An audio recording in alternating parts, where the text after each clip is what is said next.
So increasingly, BTK inhibitors like ibrutinib are being used as frontline treatments for CLL.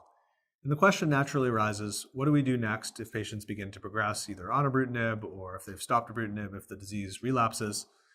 And so typically when we get patients on this course of novel agent-based therapy, we tend to move to another novel agent. So we wouldn't necessarily go to a chemoimmunotherapy approach in a patient who has progressed on ibrutinib.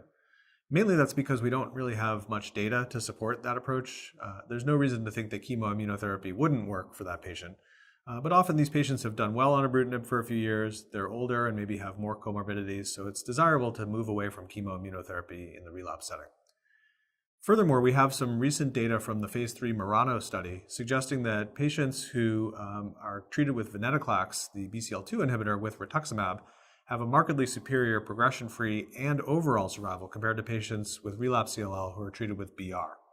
So this is certainly evidence suggesting that a novel agent-based approach is helpful in the relapse setting in comparison to chemoimmunotherapy, with the caveat that on that Murano study, there were very few patients who had progressed on ibrutinib.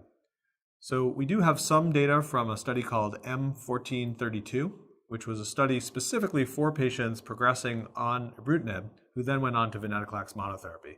And there were about 90 patients on that trial, and about two-thirds had a nice response to venetoclax. So based on those data, I feel comfortable recommending venetoclax, usually with rituximab, as the next line of therapy after patients who have progressed on frontline ibrutinib. Now, there are some patients who may not be great candidates for venetoclax. These are patients sometimes who may have significant renal dysfunction, where you're worried about risks of tumor lysis syndrome. There are also some logistical challenges of starting venetoclax to reduce this risk of tumor lysis syndrome. So in patients where there's difficulties initiating venetoclax or there isn't a great renal function for a patient, these are patients where a PI3 kinase inhibitor can be a great option. So we have a couple of different PI3 kinase inhibitors that are approved for relapsed CLL now. We have idelalisib, which has been approved for several years and is usually given in combination with rituximab.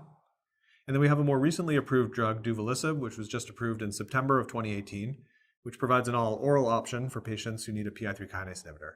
And so I think for patients who have either progressed on both ibrutinib and venetoclax, or for patients who have progressed on ibrutinib, but for some reason are not a good candidate for venetoclax, these PI3 kinase inhibitor drugs are also a good option.